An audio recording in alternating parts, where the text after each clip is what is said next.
Oh, good afternoon. It's just me here. No one seems to be on the call. Let's get going then. So this is a continuation of the last assignment.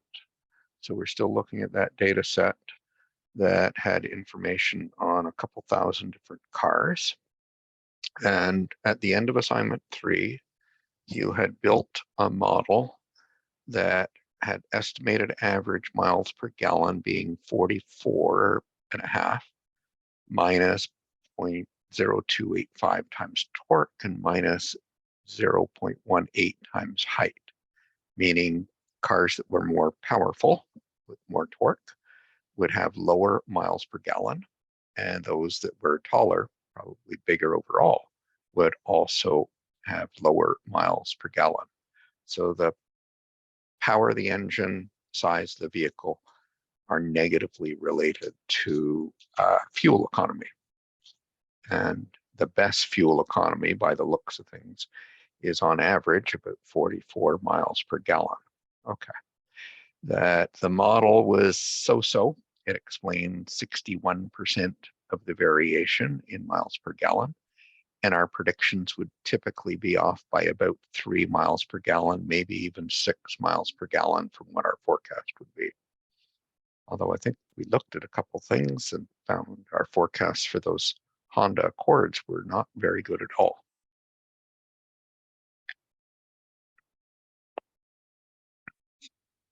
So our goal now is to improve the model, and it suggested that you look at your mistakes, your residuals, and see if we can find any pattern within them.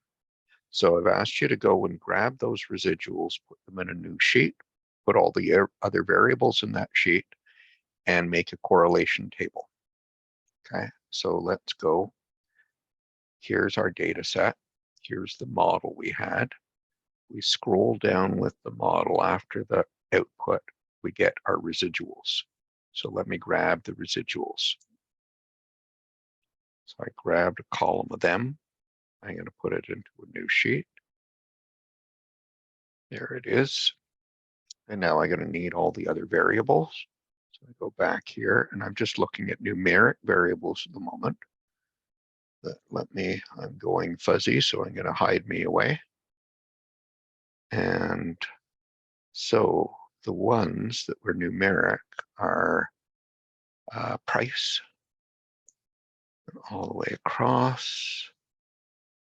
Okay, over to wheelbase. I'm going to copy them, and I'm going to put them in my new sheet. Oh, it didn't take the top row. Hold on. Let's see if I can get it to do it this way.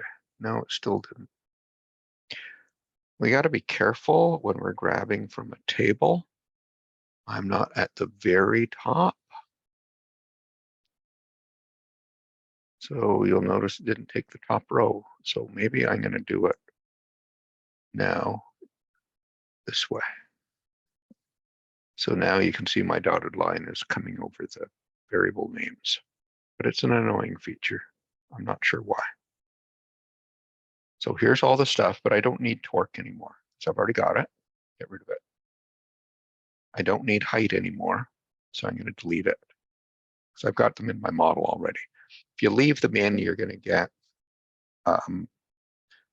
zero correlation with the residuals. The key thing that we're looking at is the relationships of these variables with the mistakes we made.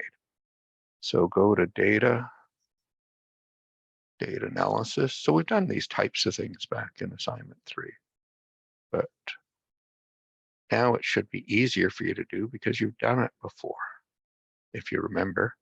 So my input range, it's from A1 over to J, what's the bottom of, I can't remember, was it 1009? Yeah, it's 1009. Remember that so you can just type it in. And I got labels in the first row. And for now, I'm going to put it all into the same worksheet. And so I'm going to put it in column L at the top, L1. And got to go up to the top to find it. So here it is, and make it bigger. And I'm supposed to go and copy this into my assignment. So I'm going to go and snip a picture of this. Okay, I'm going to go back to my assignment and I'll paste it in.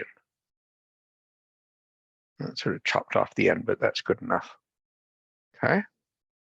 Now, what I'm interested in is this column here. Here are my residuals. This doesn't look right. Excuse me.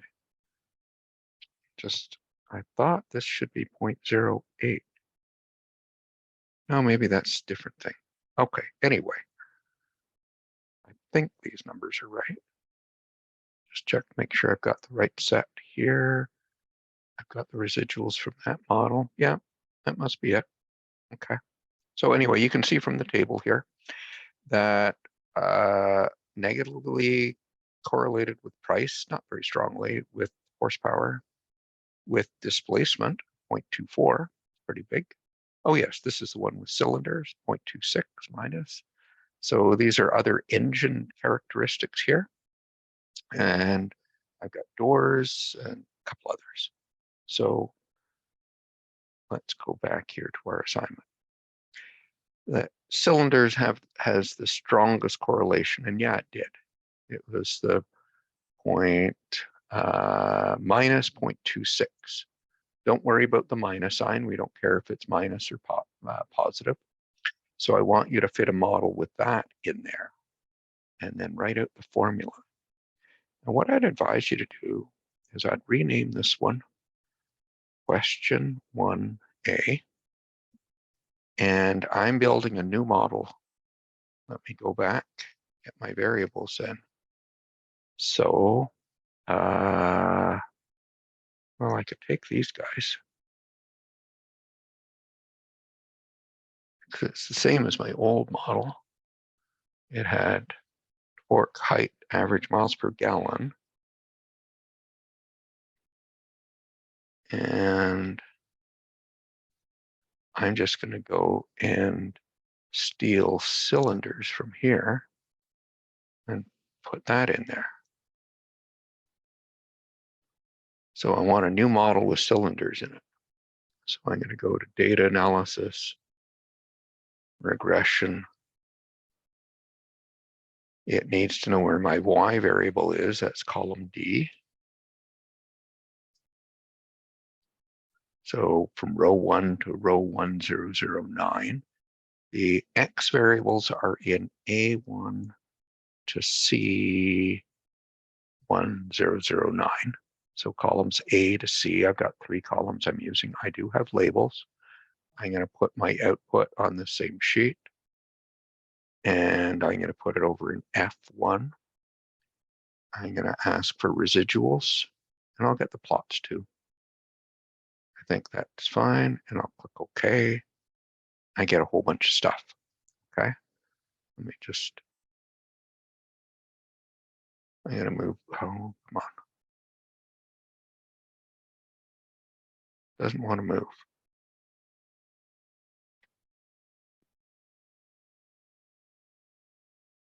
So I'm just taking a look quickly at my plots here with cylinders. Yeah, you know, like most of the cars are 4 or 6 cylinders, a few 8 cylinders, big muscle cars.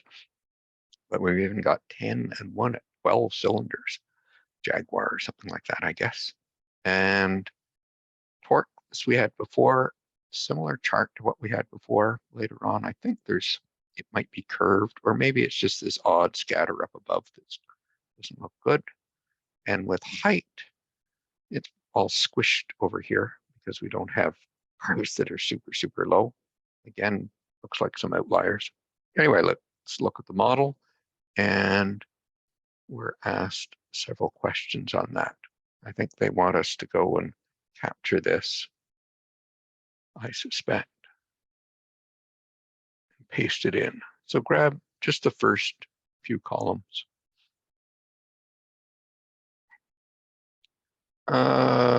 Yeah, paste it in here. Okay. write out the formula, okay? So the formula is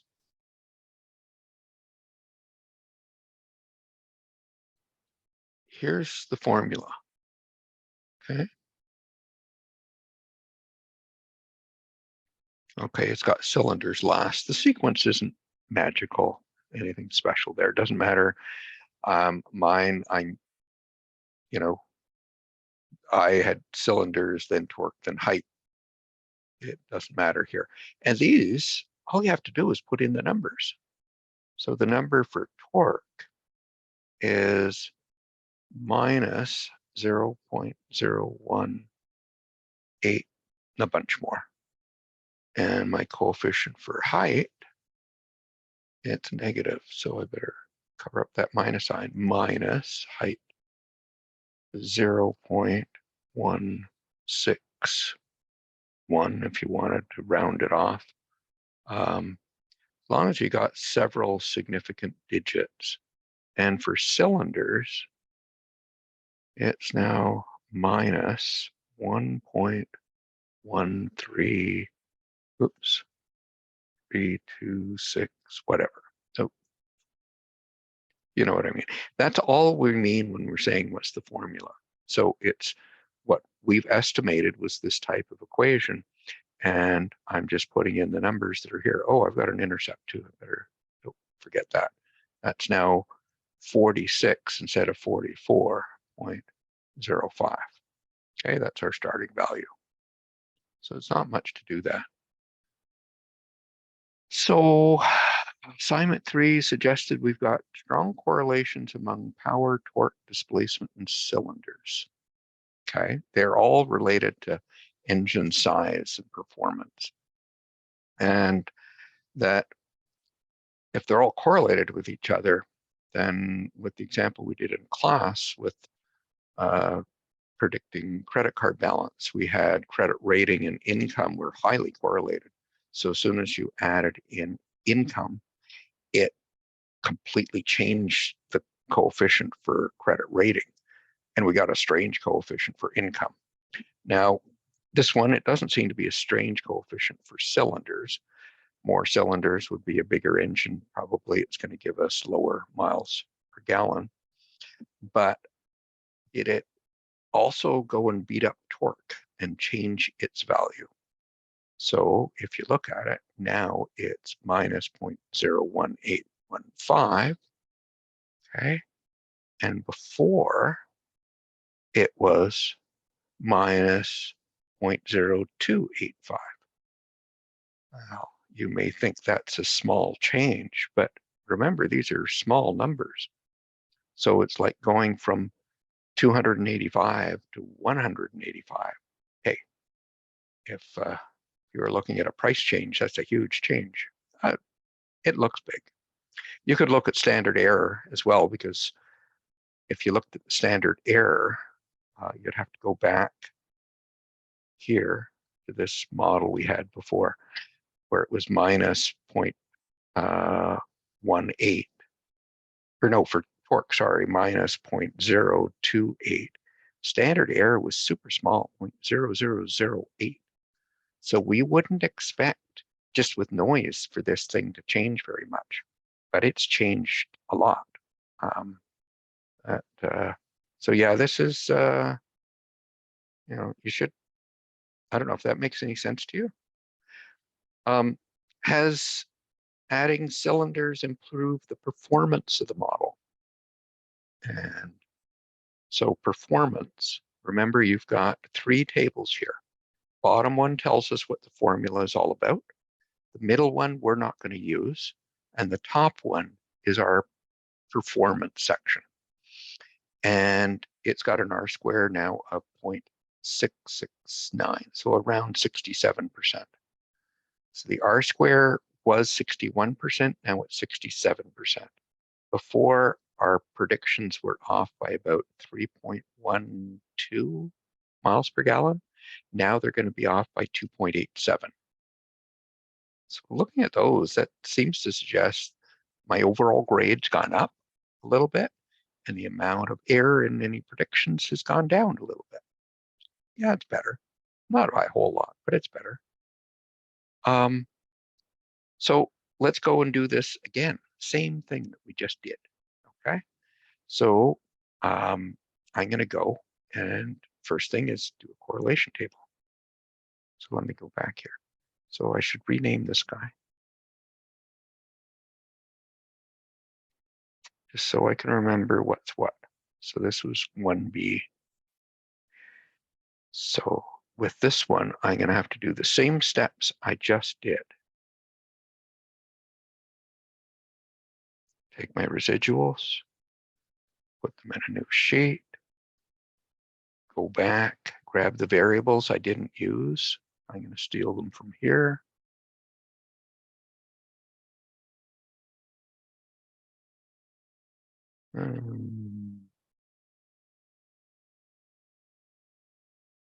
But now I'm going to take out cylinders because I've used that one.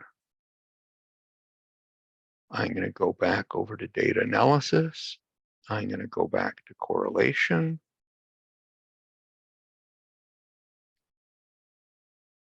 It's in columns A through, it's not J anymore. J has disappeared.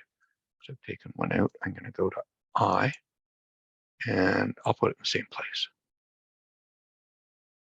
Here's my table. I don't know if you can see that. So once again, here's my residual column. And so these are the guys I want to look at. You get out of my way. So this is the stuff we'd normally check on. We don't spend too much time looking at this stuff unless we have to. Okay. And with wheelbase, that's a tiny number with tiny number length, small doors, 0.08, still small, but it's not small as the other ones. Seats, that's not even in the game. 0.04 displacement, power, price. These are all tiny. Doors seems to be the big one. Okay. So that's what I said. So do a scatter chart, okay, with the residuals on the vertical and doors on the horizontal, and take a picture of that.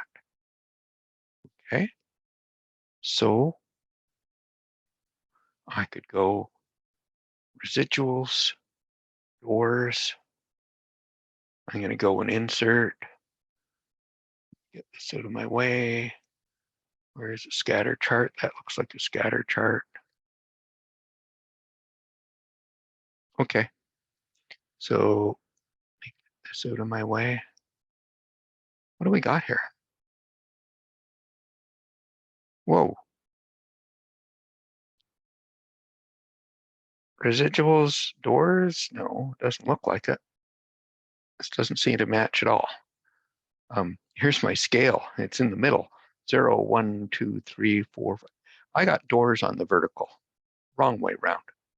Get rid of this. Fix it.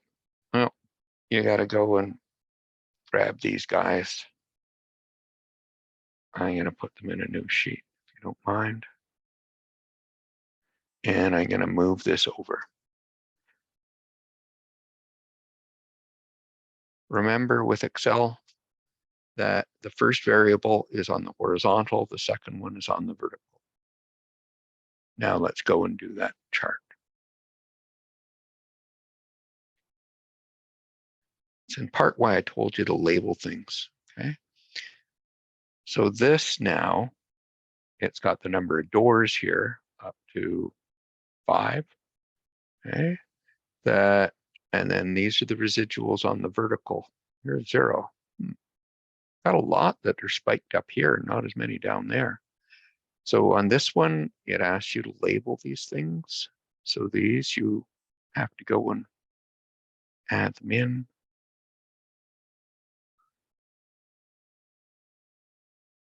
Oops, axis title is vertical. Now, I like to flip mine around so this is horizontal. You don't have to, but if you want to do it that way, go and format the title. So I right click to do that. And it's in this box over here. And it says text direction. Here. And what else does it tell me? So label the axes. Doesn't say I've got to give a title to the chart. Okay. But now I've got it with doors on the horizontal and I've got residuals on the vertical.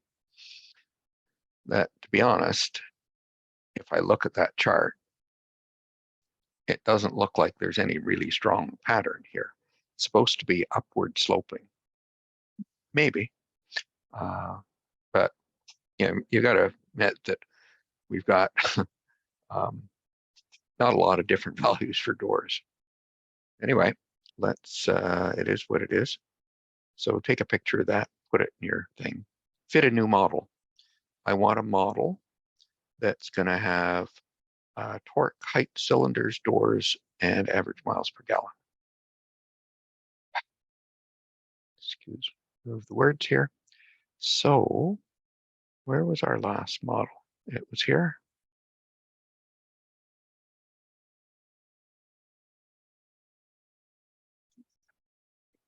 Go up here. So it had these guys.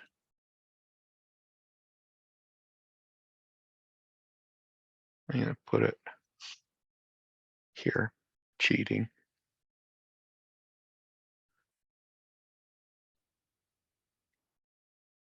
And I need to get doors.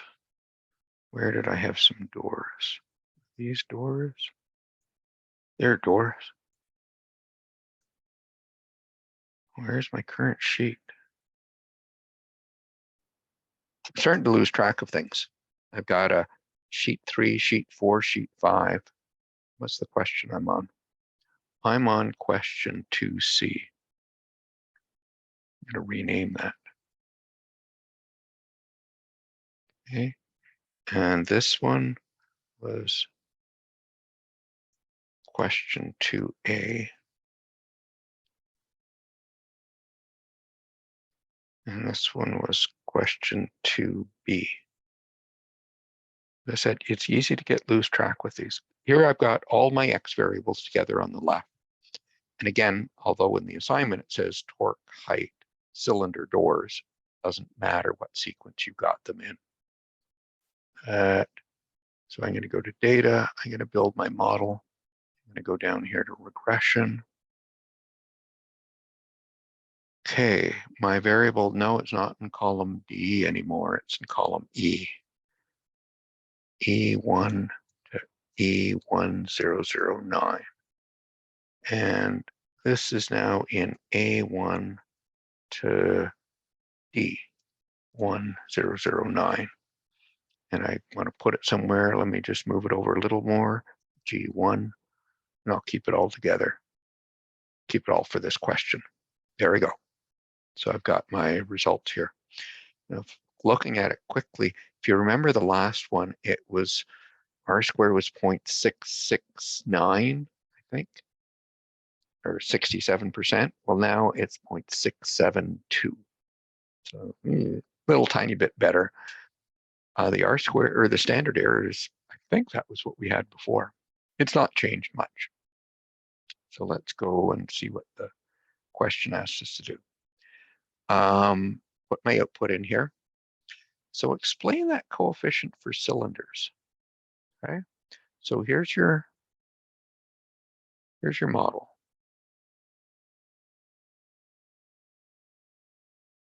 Okay, I'm going to put it down here if you don't mind. And let me,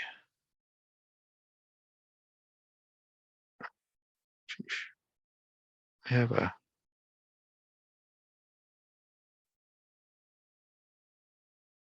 there we go.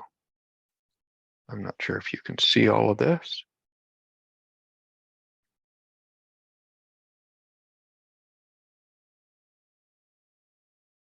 So that's my formula. So let me get the table from the previous thing. So that was, yeah, here's my new table.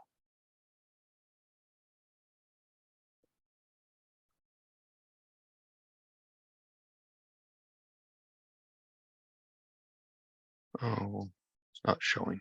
Hold on. And I wish I could get this out of my way. I don't know how to get rid of it all the time. So what I particularly want here, I have to make things smaller so I can see it all. There it is.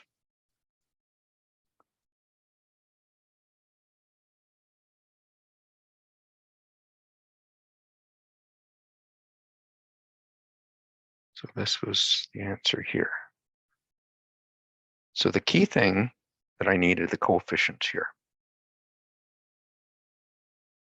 So my intercept went from 44.5. Last time it was up to 46. Now it's down to 45.67. So it moves around a little bit, but it hasn't been changing much. Coefficient for torque.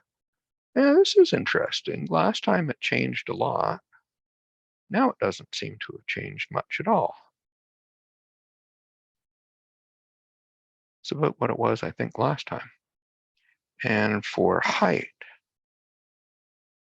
I can't remember what it was before.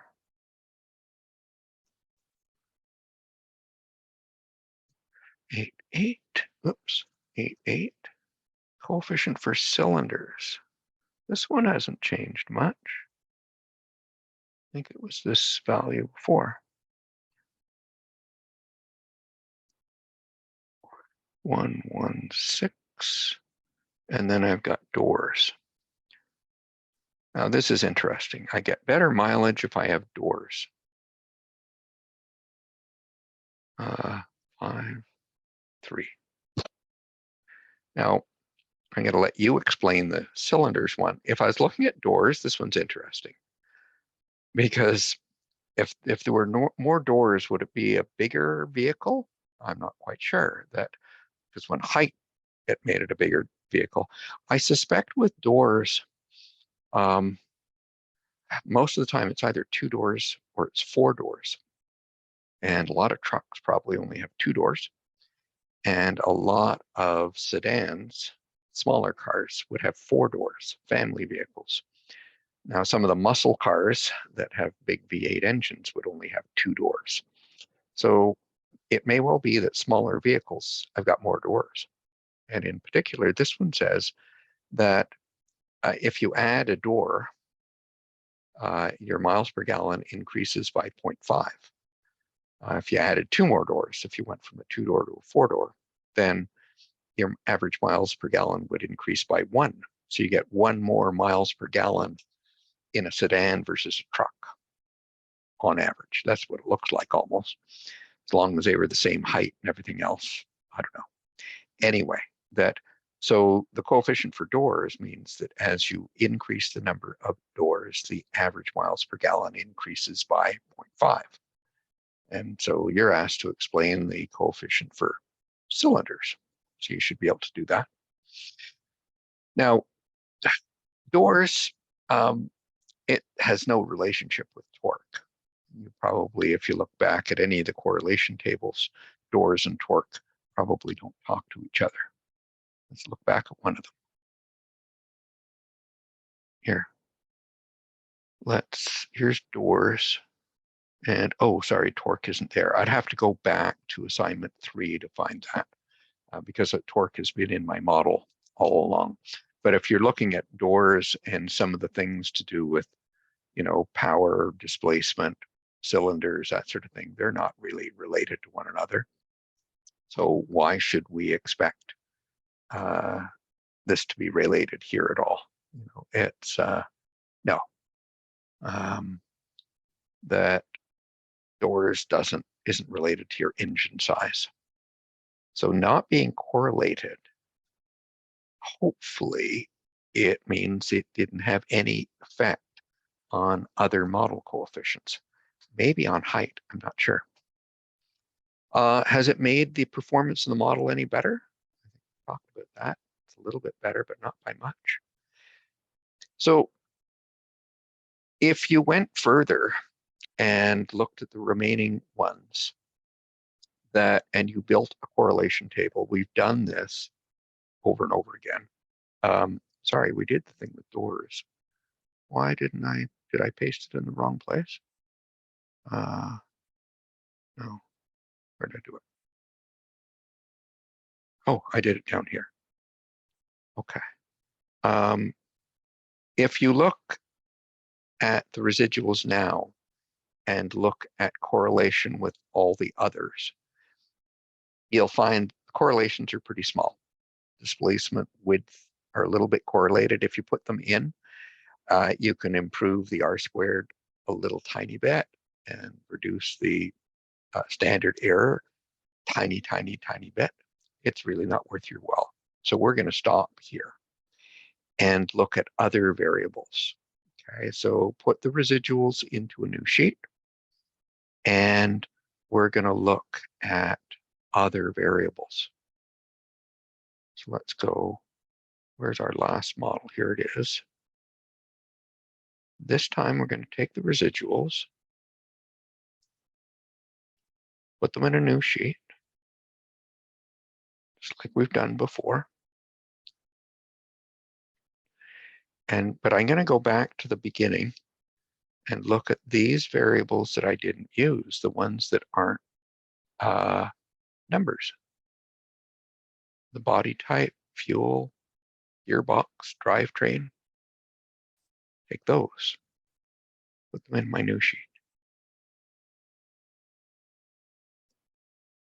Okay.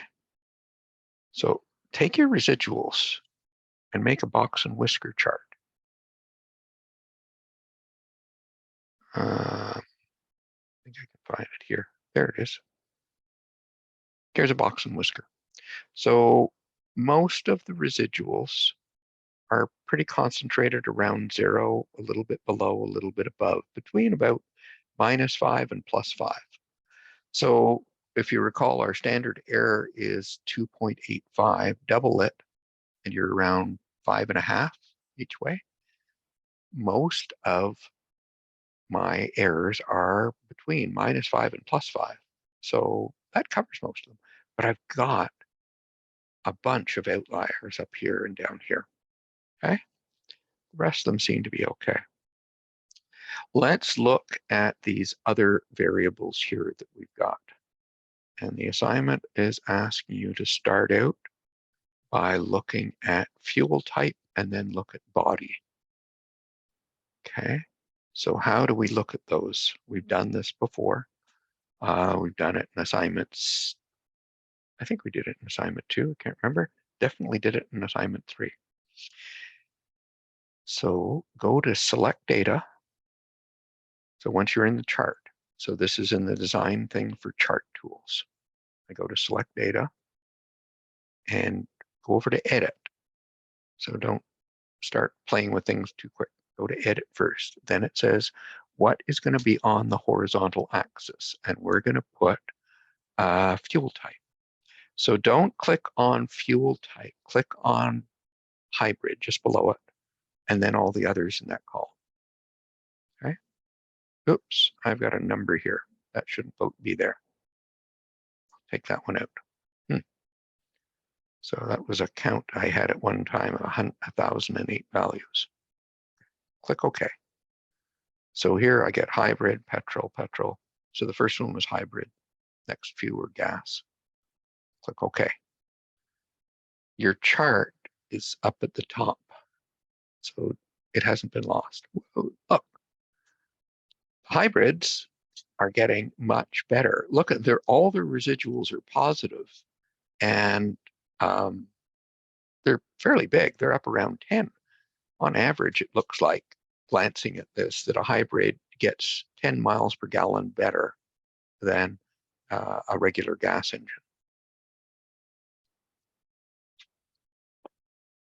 And regular gas engines, they're the ones centered around 0. They still have some outliers, but we don't have nearly as many outliers as we had before. So this is good.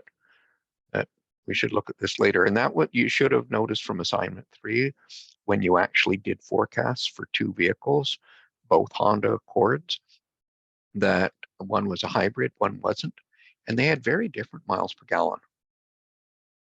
So I asked you to look at different types of cars. So go back here and edit again. So take a picture of this one before you do and put it into your assignment. But now I'm going to go back and I'm going to look at, I think, body type. So I'm curious to see, you know, are trucks or SUVs quite different from each other? So there we go. Oop, I think it did it. Let me go up here. There it is. So what do we got? We got all our outliers around here, sedans and SUVs, but I bet you these are hybrids, like we just saw a minute ago. And if I look at all of these other types here, there doesn't seem to be a lot of big differences. SUVs are confusing. Sedans and trucks might be different. I don't know. A lot to compare. And some of these are probably small samples. I don't know how many convertibles we have in our sample. I bet you they're high-end performance cars.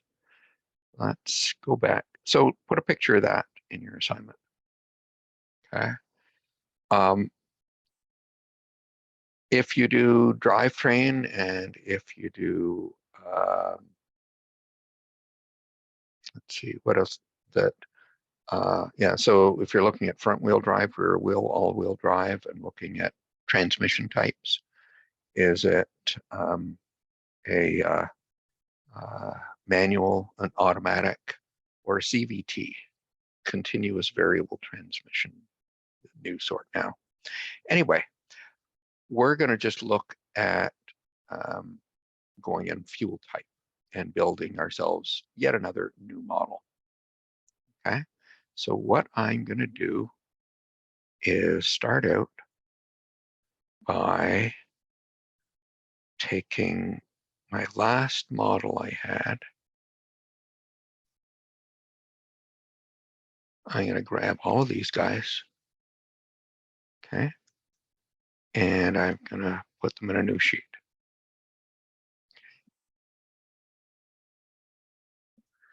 And I want to go back here and take fuel type and put that in my sheet. Okay. Now I'm going to go and insert a new column here. Okay. And I'm going to call it hybrid. And I'm going to put a formula in here. So depending upon the way you've sequenced your columns, you'll do things differently. I'm going to put in an if statement, and if A1 is equal to hybrid, spell it the same way or even copy the words from that cell. Okay. If it's hybrid, make sure you put it in quotes because this is text information. I'm going to give it a value of 1. And if it's a regular gas, I'm going to give it a value of 0. So I don't know if you can see this. I'll try making it bigger. It won't let me for a minute. So my formula here is if that fuel type in that cell is equal to hybrid, I'm going to code it as a 1, and otherwise it's going to be a 0. Okay. Oops. Did I type it incorrectly? If A1, no, it's A2. Now it works. Okay, that looks right. Copy this thing all the way down.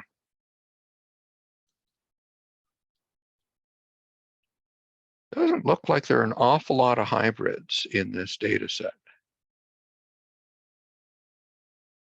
I'm surprised. Whoops, went too far. Give me a minute here.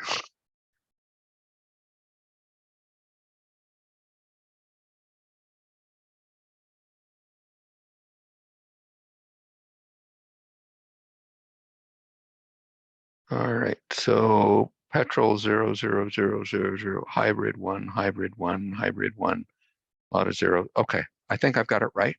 So let's just go and build a model. I think that's what I'm asked to do next. Okay, so I've done all of that stuff, and now I've got to build this model where it's going to have hybrid in there as a variable. Okay. Yep. See, and I did it the same way as in my instructions here.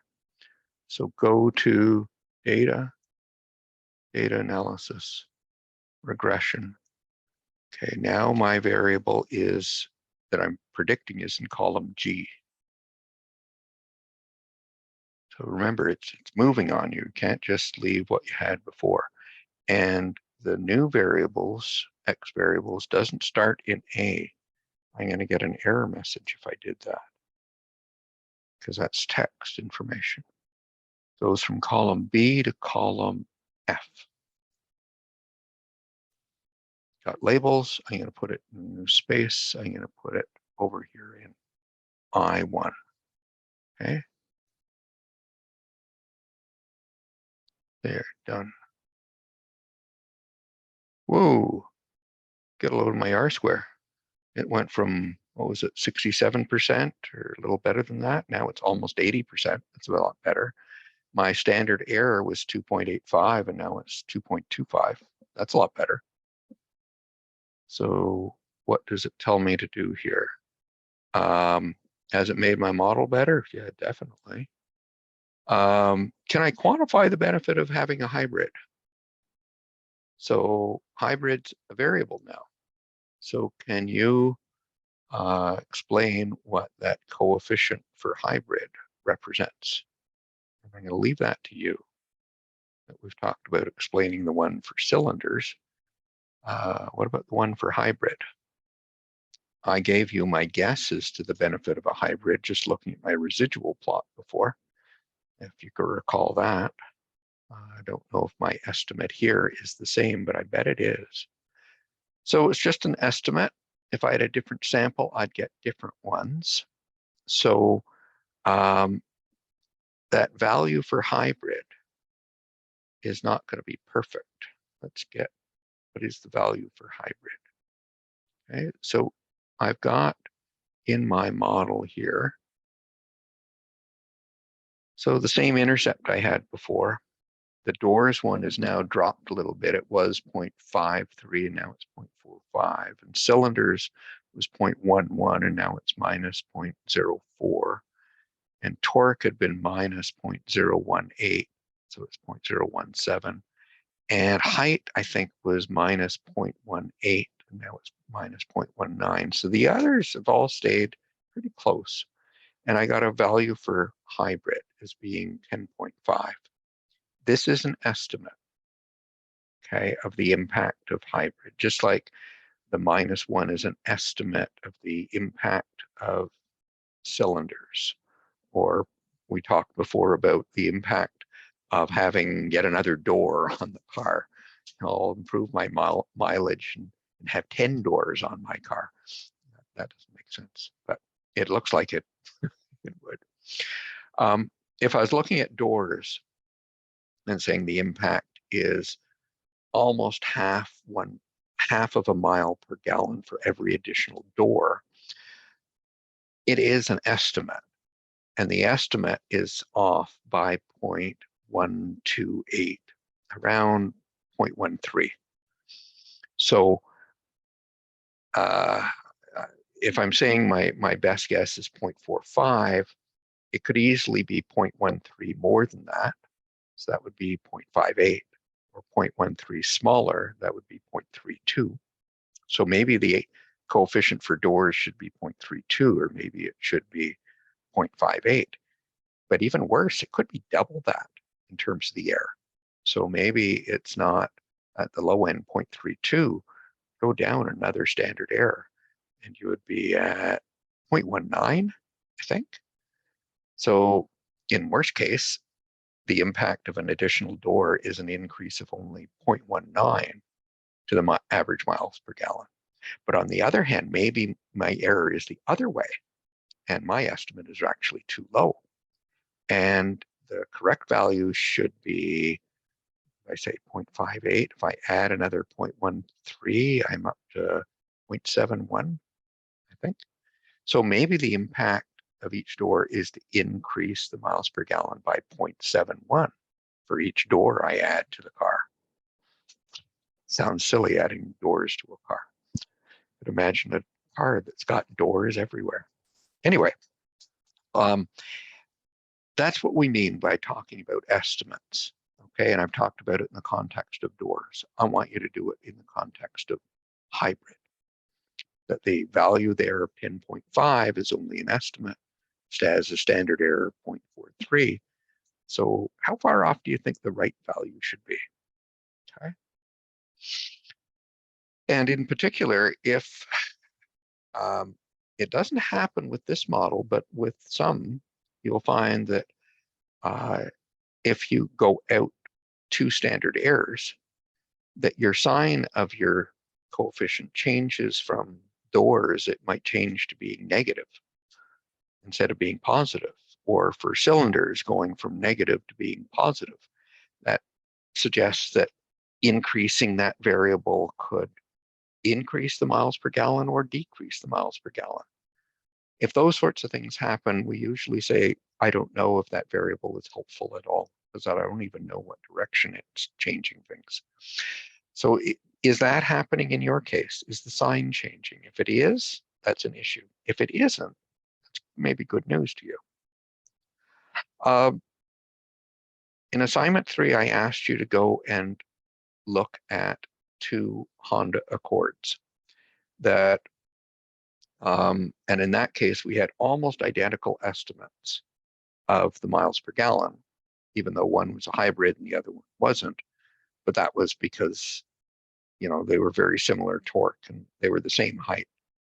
Now we've got the same number of doors as well, the same number of cylinders, so they're probably not any different. But this time, I'm taking account of one of them being a hybrid.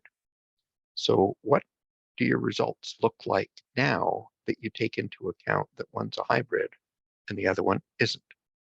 So go and put these numbers into your formula and give me estimates. Okay. You should find they're better estimates. Okay. Let me go back to 3D. This is 3D. So we've done a lot of things here. It gets confusing. With this one, there are a lot of plots that are here. Here was one with height. Oops, excuse me.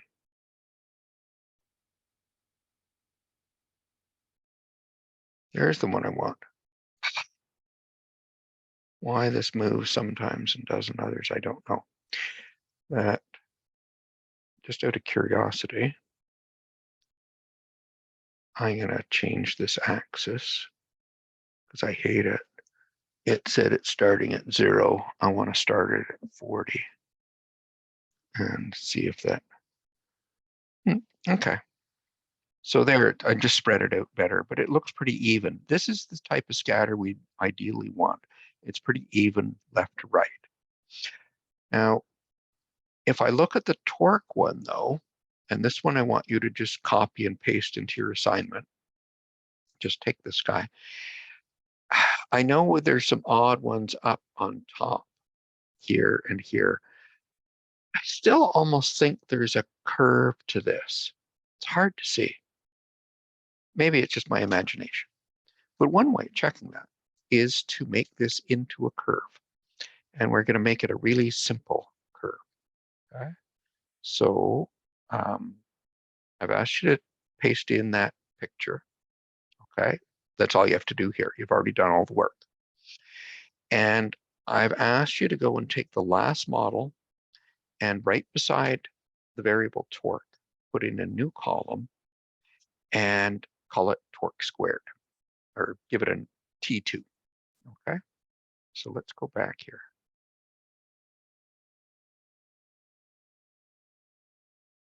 Let me go up to the beginning here. Oops. Not letting me go to the beginning. Okay, I'm gonna take everything. Okay. You watch it here. If I hadn't copied column A, then the formula here probably wouldn't work. So it's important to carry that over. Let's put another column in here. I'm going to call it T2. I know in class we scaled variables when we did polynomials, but we're just trying to keep it simple for the assignment. So take E2 to the power 2.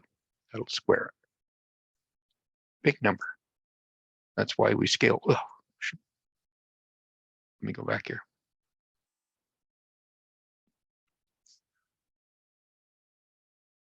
That's why we scale things, is so that the numbers don't just be, torque is already big compared to the number of doors or number of cylinders, but torque squared is crazy big, right?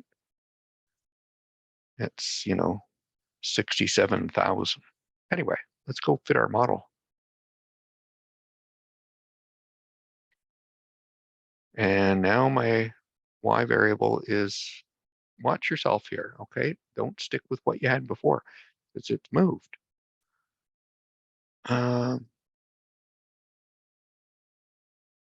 And these guys have moved a little bit too.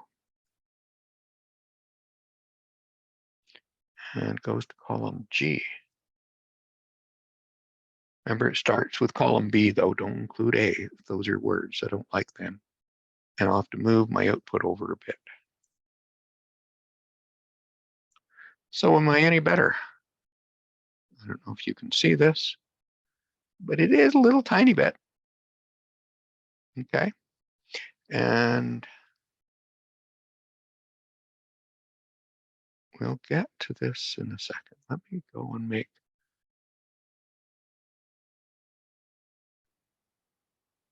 wonder if I make this even bigger. No, it still won't do it for me. Okay. Let's go back to my questions here. So did it improve the model? I think it did.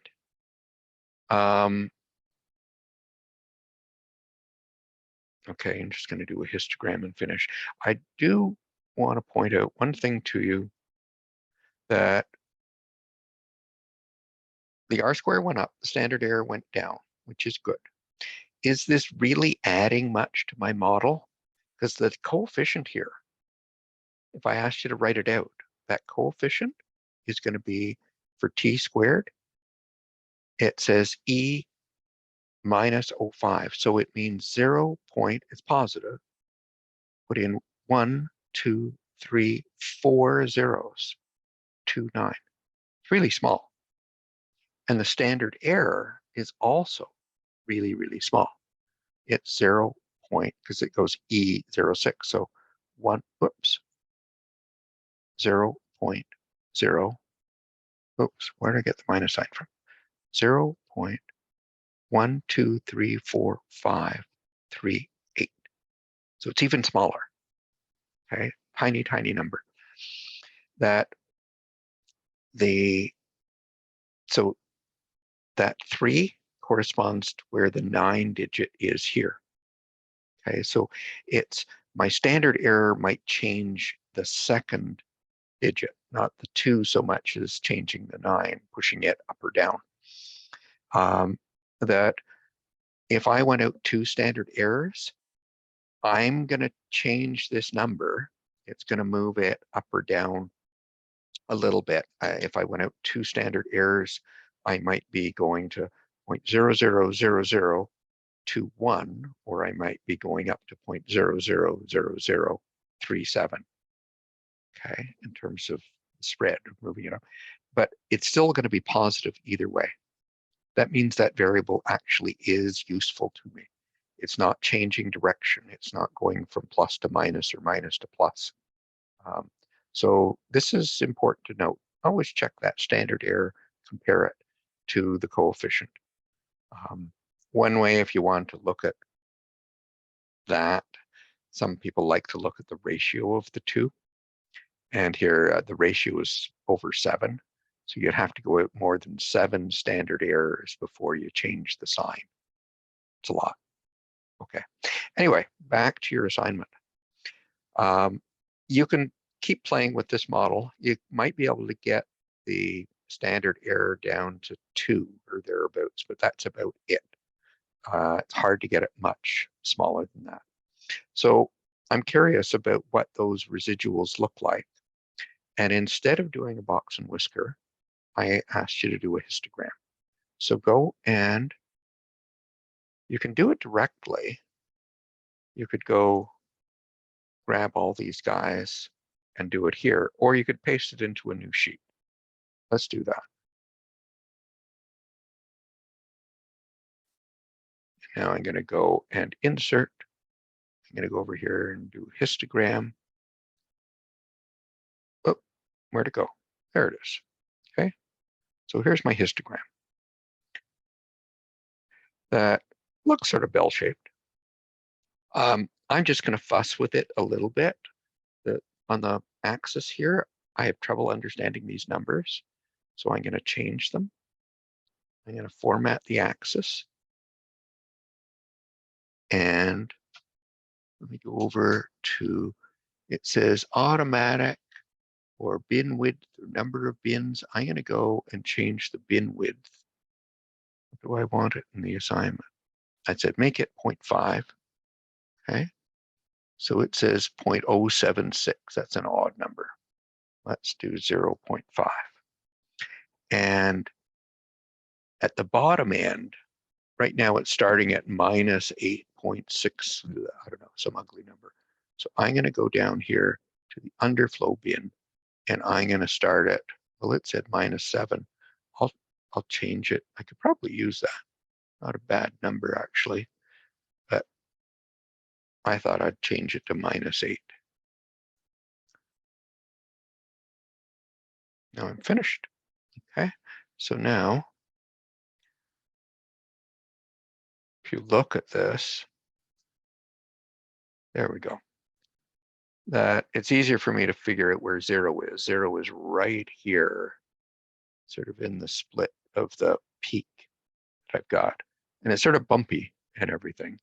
I've got a few outliers and that sort of thing. If I was to look at from about 4, 4 is somewhere around here, and I look minus 4, and plus 4 is somewhere, I think, around here, you can see almost everybody is within 2 standard errors.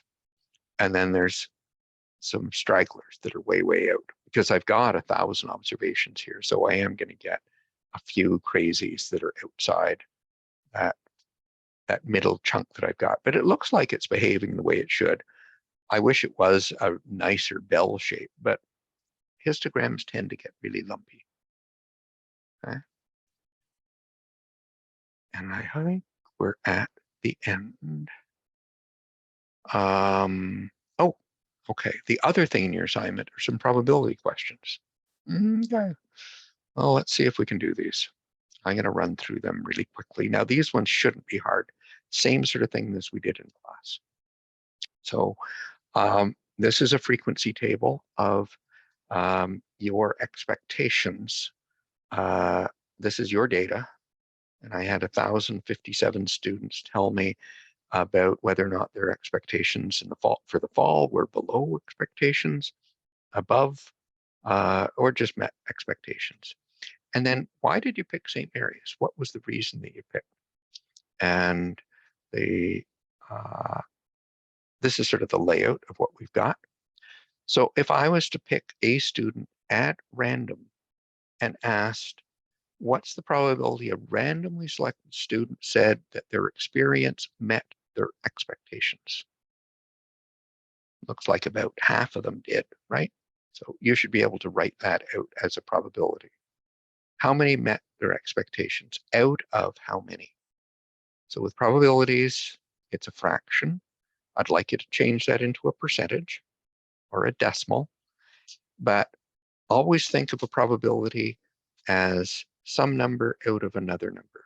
So this one, pretty obvious, isn't it? It would be probability met expectations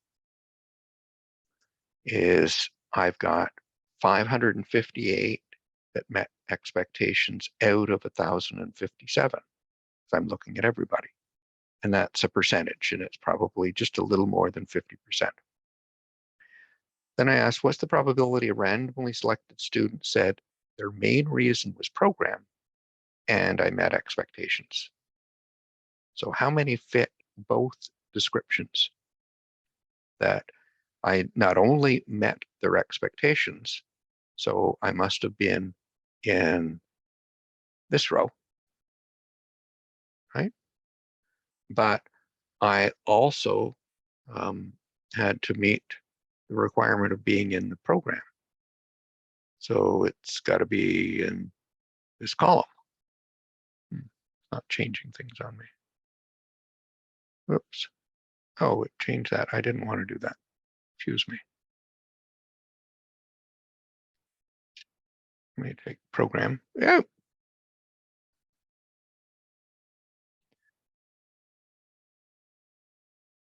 So you've got to be in the red column and in the yellow row.